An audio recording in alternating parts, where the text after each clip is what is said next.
Guys, कैसे हैं आप लोग। उम्मीद करता हूँ आप लोग खैरियत से होंगे। मेरा नाम हिमकुल है और मेरे चैनल का नाम तियाजी है। तो आप लोगों ने मेरे चैनल को सब्सक्राइब करना है, लाइक करना है और घंटी के निशान को दबाना ना भूलें ताकि मेरी हर वीडियो आपको एक टाइमली अंदाज में मिल सके। आज हम जिस ड्रामे की बात कर रहे हैं वो है डायन। डायन की 4 एपिसोड आई हैं, जिसमें 2 एपिसोड तो उन्होंने तकरीबन फ्लैशबैक में ही गुजार दिया है कि उसने दिखाया है कि शबाब है, उसको दिखा दिए कि भाई अब आपकी कोई औकात नहीं है, ठीक है, अब तुम जो कुछ करोगी, अब तुम बस ये कह जवाब तुम मैं तुम्हारी बीवी हूँ। अब बेचारी तुम ये भी नहीं कह सकती क्योंकि जवाब बहुत जल्द तुम्हें छोड़ने वाला है। तुम्हारी अब ये औकात नहीं है, तुम अपनी औकात में ही रहो, ठीक है। ये तो तुम शोशा छोड़ती हो कि मैं तुम्हारी बीवी हूँ, मैं ये कर लूँगी, मैं वो कर लूँगी, तो अब तुम कुछ भी नहीं कर सकती। इसमें बस ये फ्लैशबैक दिखाते हैं, रोना धोना बस, और पीछे गाना चल रहा होता है। तो 2 किस्से तकरीबन इसी में उन्होंने गुजार दिए हैं, ठीक है। ड्रामे को बहुत लंबा खींच लिया है। और उसके बाद जो अभी ये 2 एपिसोड आए इस वीक, तो ये मुझे बहुत मज़ा आया। इसमें शामिल खान का किरदार था जावेद का, उसमें उसने दिखाया कि उसने किस तरह अब उसने मीशा से हाथ मिला लिया है और मीशा ने उसे कह दिया कि प्लान देती हूँ कि तुम डाकू बन जाओ और सारा ख़जाना लूट कर चले जाओ और अपनी बीवी का जो जेवर है और शबाब का जो जेवर है वो तुम ले जाओ। फिर वो कहते हैं अब मेरे पास तिजोरी की चाबी नहीं है, उसका कोड नहीं है मेरे पास। वो कहे मैं तुम्हें कोड दे दूँगी। मुझे ये समझना है कि कोड उन्होंने एक लैपटॉप में किस तरह सेव किया हुआ है, ठीक है। जब वो जाती है, लैपटॉप खोलती है और सब देख लेती है और सारा कोड लिख लेती है, फिर वो उसे सेंड कर देती है, तैयार होकर नीचे आ जाता है और उसने एक मास्क लगाया होता है। फिर वो पुलिस को फ़ोन कर देती है और ठीक है। तो इस बीच में ना वो पहले जो शबाब को किसी न किसी उसे भड़का कर उसे घर से निकाल देती है। फिर वो शबाब के कमरे में चला जाता है, सब कुछ लूट कर आ जाता है।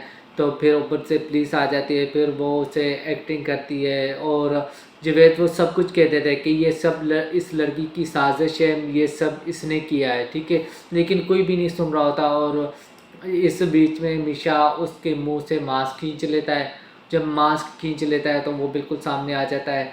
तो वो पुलिस वो ऐसे ज़ाहिर करती है कि वो शायद उसे मारने की कोशिश कर रहा है, तो पुलिस गोली चला लेता है और जावेद को गोली लगकर वो मर जाता है। और सही तो पता नहीं कब आने थे, हालांकि वो कहती भी है कि अब वो चला गया है तो तुम्हारे पास मौका है।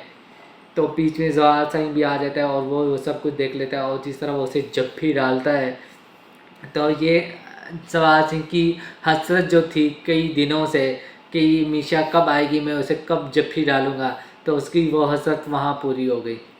तो उसके बाद शबाब और सब आ जाते हैं। शबाब फिर वही अपना रोना धोना शुरू कर देती है, आपने मुझे क्यों नहीं बताया। भाई अगर आपको इतना है तो फिर छोड़ कर ही क्यों गई। हालांकि उसकी माँ उसे रोकती भी है कि तुम कहीं मत जाओ, कहीं मत आना, ठीक है, क्योंकि खाली जगह है। जब तुम खाली जगह छोड़ोगी तो कोई ना कोई आएगा उस जगह को पुर करने, तो कोई ना कोई वहाँ आ जाएगा, तो भाई तुम मत आओ। लेकिन फिर भी वो अपनी माँ की नहीं सुनती और चली जाती है।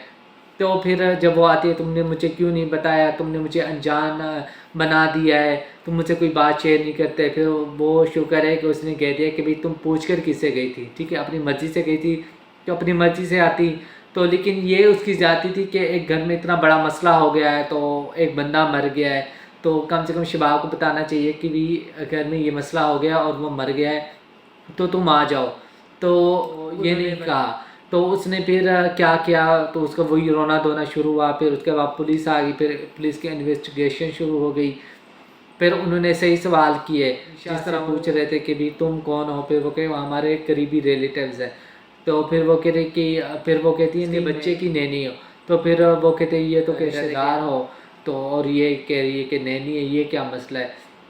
फिर मीशा डर जाती है और उसके बाद वो सिमें वगैरह तोड़ देती है और मुंह यानी कि धोती है पानी से। तो मुझे ऐसा लगता है कि आज इसने फंस जाना है, क्योंकि इतना बड़ा कदम जावेद जब उठाएगा तो इसके पीछे कोई ना कोई होगा। तो जिस तरह पुलिस इन्वेस्टिगेशन कर रहा था, मुझे कहा तो आज ये फंस जाएगी। पहले तो जब वो बैग लेकर आए थे तो फौजिया ने उसे पकड़ा और उसे कहा कि इतना बैग क्या लेकर आ रही हो, तुम पर मेरा भाई भरोसा कर सकता है, मैं नहीं कर सकती। जिस तरह वो उसकी सामान की तलाशी ले रही होती है तो अचानक उसका बेटा आ जाता है और वो कहता है मुझे चोट लगी है, खून आया है। तो वो उसमें लग जाती है और मीशा बच जाती है, तो दूसरी फंस जाती है। फिर ऐसा लगता है कि वो फंस जाएगी और यहाँ पर मीशा का खेल ख़त्म होने वाला है। लेकिन भाई वो कैसे ख़त्म करेंगे मीशा ने तो अभी अभी बदले लेने हैं। अभी तो बाकी 2-3 किरदार बल्कि 4 किरदार हैं अभी उनके लिए जो सज़ाएं उसने तय किए हुए हैं अभी वो आएंगी। तो ड्रामा देखने का मुझे मज़ा आ रहा है। आई होप कि आप लोगों को मेरा रिव्यू पसंद आएगा। तो आप लोगों ने मेरे चैनल को सब्सक्राइब करना है, लाइक करना है और घंटी के निशान को दबाना ना भूलें ताकि मेरी हर वीडियो आपको एक टाइमली अंदाज में मिल सके। मिलते हैं एक नई वीडियो में। ओके, खुदा हाफिज़।